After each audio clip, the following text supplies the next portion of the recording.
अस्सलाम वालेकुम दोस्तों। This is Mohammad Ali. आज हमारे सेशन का टॉपिक है कि कैफ़ियत किस चीज़ का नाम है, कैफ़ियत कैसे तारी होती है। आज साइंस के इस्तिलाह में इसको कहीं ना कहीं फ़्लो के नाम से जाना जाता है। 1986 का आईसीसी का वर्ल्ड कप शिकागो में हुआ, आपको याद होगा। वो वर्ल्ड कप जो था वो एक फाइनल वर्ल्ड कप था जो पाकिस्तान और इंडिया के दरमियान था। पाकिस्तान को जीतने के लिए 4 रन चाहिए थे और आखिरी बॉल थी उस मैच की। और सामने बैट्समैन थे जावेद मियांदाद, जो कि एक हीरो के नाम से जाने जाते थे।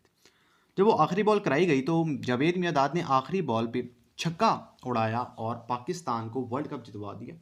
उसके बाद जावेद मियांदाद हीरो से सुपर हीरो बन गए। कहने का मतलब ये है कि उस वक्त वो टाइम और स्पेस से आउट हो गए। उन्होंने खेल को अपने ऊपर इतना तारी किया कि वो जमा और मकान से आज़ाद हो गए। अगर यहाँ पे नोट करें कि अगर वो बैट्समैन की पहली बॉल होती और मैच की आखिरी बॉल होती तो क्या वो छक्का लगता, क्या वो चौका लगता। आप यहाँ पे तसव्वुर करें कि शायकीन जो हैं वो स्टेडियम में कितनी तादाद में होंगे, कितना कौम का प्रेशर होगा, कितना मुखालिफ टीम का प्रेशर होगा, कितना कैप्टन का, कोच का प्रेशर होगा उस बैट्समैन के ऊपर। लेकिन यहाँ पे खेल का कमाल नहीं था बल्कि खेलने वाले का कमाल था। लोग कहते हैं कि कहीं ना कहीं ये खेल में हो जाता है, ये खेल में इत्तफाकन नहीं होता, बल्कि वो खेलने वाला उस कैफियत के अंदर होता है कि वो जमा और मकान से आरी हो जाता है और वो काम कर देता है जिसकी शायद उसको भी तवक्को नहीं होती।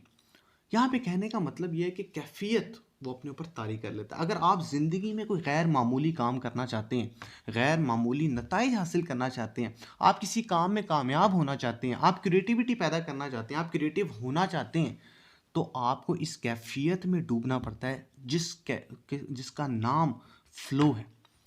मज़ीद आगे चलूँ तो एक रिसर्चर ने 1970 की दिहाई में ये वर्ड फ़्लो मुतारिफ़ करवाया। वो साइंसदान एक दफ़ा एक सड़क से गुजर रहा था। उसने देखा एक सड़क के किनारे पे एक मुसव्विर मुसव्वरी कर रहा है। वो रिसर्चर, वो साइंसदान उसको देखने लगा कि ये कितना मशहूल है कि आस पास की ट्रैफिक का शोर, आस पास के लोग जो गुजर रहे हैं वो उनसे आ रही है। और वो कई घंटों तक वो मुसव्वरी करता रहा, तस्वीर बनाता रहा। और कई घंटों के बाद जब उसने वो तस्वीर बनाई तो वो एक लाजवाब तस्वीर थी।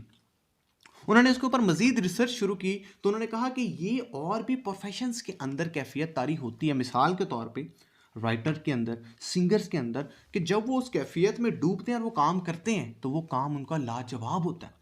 कहने का मतलब ये है, जब उन्होंने मज़ीद रिसर्च की तो वो कहने लगे कि ये एक हाइपर फोकस की हालत होती है कि जिसमें इंसान अपने काम पे इतना ज़्यादा फोकस करता है और इतना ज़्यादा ज़्यादा तवज्जो देता है कि वो टाइम और स्पेस से आउट हो जाता है। वो मज़ीद ये कहते हैं कि अगर आप किसी काम के अंदर कैफियत तारी कर लेते हैं उस काम के अपने अंदर और उस काम में डूब के वो काम करते हैं तो वो काम 99% तक आपको परफेक्शन देगा, वो परफेक्ट होगा और वो कहीं ना कहीं काम आपको कामयाबी दिलाएगा। क्यों? क्योंकि उसमें आपने अपना तन मन धन लगा दिया होगा। उसमें आपको काम करते हुए थकावट महसूस नहीं हुई होगी, उसमें आपको टाइम और स्पेस का पता नहीं लगा होगा, उसमें आपको करते हुए मुश्किल पेश नहीं आई होगी। वो कहते हैं अब ये कैफियत किस तरह अपने अंदर तारी की जाए, ये कैफियत की हालत अपने अंदर कैसे पैदा होती है, कब पैदा होती है, उसके कुछ स्टेप्स हैं, कुछ असूल हैं। वो कहते हैं पहली चीज़ कि वो काम करें जो आपका पसंदीदा है, वो काम करें जो आप करना चाहते हैं, वो काम जो आपके अंदर की आवाज़ है। जब आप वो काम करेंगे जो आपके अंदर की आवाज़ है, खुशी से वो काम करेंगे जिसको कुदरत ने आपके लिए पैदा किया है, तो आपके अंदर वो कैफियत तारी होना शुरू हो जाएगी। दूसरा स्टेप वो बताते हैं मकसद। वो काम जो आपने अपने लिए पसंद किया, वो काम जो आप शौक से करते हैं, क्या उस काम के अंदर आपके मकासद भी हैं कि नहीं। अगर नहीं है तो उनको तय करें, ये आप खुद करेंगे। लेकिन अगर वो मकासद आपके लिए लोग तय करेंगे तो लोग वही मकासद तय करेंगे जो उनको पसंद है। लेकिन जब आप अपने मकासद खुद तय करेंगे तो आप अपनी पसंद के मकासद तय करेंगे और उनको कहीं ना कहीं अचीव करने के लिए जद्दोजहद भी करेंगे, शौक से करेंगे। तीसरा स्टेप वो बताते हैं कि इंस्टेंट फीडबैक। जब आप वो काम करें तो उसका इंस्टेंट फीडबैक लें, आपको ये पता लगे जो काम आपने किया है इससे आपको क्या मिल रहा है, आप ये काम क्यों कर रहे हैं और आपको ये काम कहाँ तक लेके जाएगा और किस तरह का नतीजा ये आपको देगा। चौथा स्टेप वो कहते हैं कि चैलेंज एंड स्किल्स। वो काम जो आप कर रहे हैं अगर उसमें आपको कोई चैलेंज आ जाता है तो वो आपकी स्किल्स के साथ मुताबिकत रखता हो। कहने का मतलब ये है कि अगर आपको उस काम के अंदर कोई चैलेंज दरपेश है, आपको कोई चैलेंज आ गया है, तो आप अपनी स्किल्स को यूज़ करते हुए उस चैलेंज को फेस कर सकें। ये तभी मुमकिन होगा जब आप वो काम करेंगे जो आपके अंदर की आवाज़ है, आप वो काम शौक से करेंगे, तो वो काम के अंदर अगर आपको कोई चैलेंज आएगा, तो वो चैलेंज आपको चैलेंज नहीं लगेगा, वो मुश्किल आपको मुश्किल नहीं लगेगी, वो काम आपको थकाएगा नहीं, वो आपको कहीं न कहीं थकावट नहीं होने देगा और वो उस काम के अंदर आप इतने क्रिएटिव होंगे कि उसका सॉल्यूशन आप कहीं न कहीं ढूँढ लेंगे, निकाल लेंगे। 5वीं चीज़ वो कहते हैं माइंडफुलनेस। कैफ़ियत का 5वां स्टेप कि आप वो काम इतनी तवज्जो से करें कि आपके इर्द-गिर्द की चीज़ें आपको महसूस ना हो। मिसाल के तौर पे आपका मोबाइल, इंटरनेट, टीवी, घर वाले वग़ैरह-वग़ैरह। अगर आपके अंदर ये कैफ़ियत तारी हो जाती है और आप उस काम को इतनी तवज्जो से करते हैं, तो आप एक लाजवाब नताइज या नतीजा जो है वो दे सकेंगे।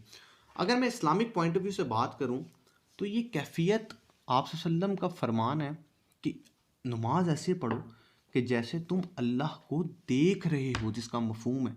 ये एक कैफ़ियत का नाम है कि नमाज के अंदर आप अल्लाह को ये तसव्वुर करें कि आप देख रहे हैं और अल्लाह से बातें कर रहे हैं। इसकी दूसरी मिसाल अगर दूँ कि एक सहाबी रज़ी अल्लाह तआला अन्हु नमाज़ पढ़ रहे हैं, ठीक है, जिसका मफ़हूम है और बच्चा पास उसको साँप निगल जाता है और वो बच्चा चीखता चिल्लाता रहता है और सहाबी नमाज़ पढ़ने के बाद लोग कहते हैं कि इतनी आवाज़ आई और आपने बचाया नहीं। वो कहने लगे कि मुझे पता ही नहीं था। वो इस कैफ़ियत का नाम है कि जिसमें बंदा डूब के टाइम और स्पेस से आउट हो जाता है। एक सहाबी के पाँव में तीर लगा और वो उनको निकालने में तकलीफ़ हुई। वो कहने लगे जब मैं नमाज़ पढ़ूँ तो उसके दौरान निकाल देना। नमाज़ के दौरान जब तीर निकाला गया तो उनको महसूस ही नहीं हुआ कि तीर उनको लगा था और उनके अंदर से तीर जो है वो निकाला गया। ये एक कैफ़ियत का नाम है। आप ये देखें कि आपके अंदर ये कैफ़ियत कब तारी हो सकती है, कैसे तारी हो सकती है। मुझे उम्मीद है कि इन 5 असूलों पर अमल करके कहीं न कहीं आपके अंदर भी एक कैफ़ियत पैदा हो सकती है और उम्मीद है कि इस सेशन की आपको समझ लगी होगी, एक नया आइडिया आपको मिला होगा, कैफ़ियत क्या चीज़ होती है, ये कैसे तारी होती है। अगर आपको ये अच्छा लगा तो इसको आगे शेयर कीजिएगा और इसी के साथ अपना बहुत ख्याल रखिएगा। अल्लाह हाफ़िज़।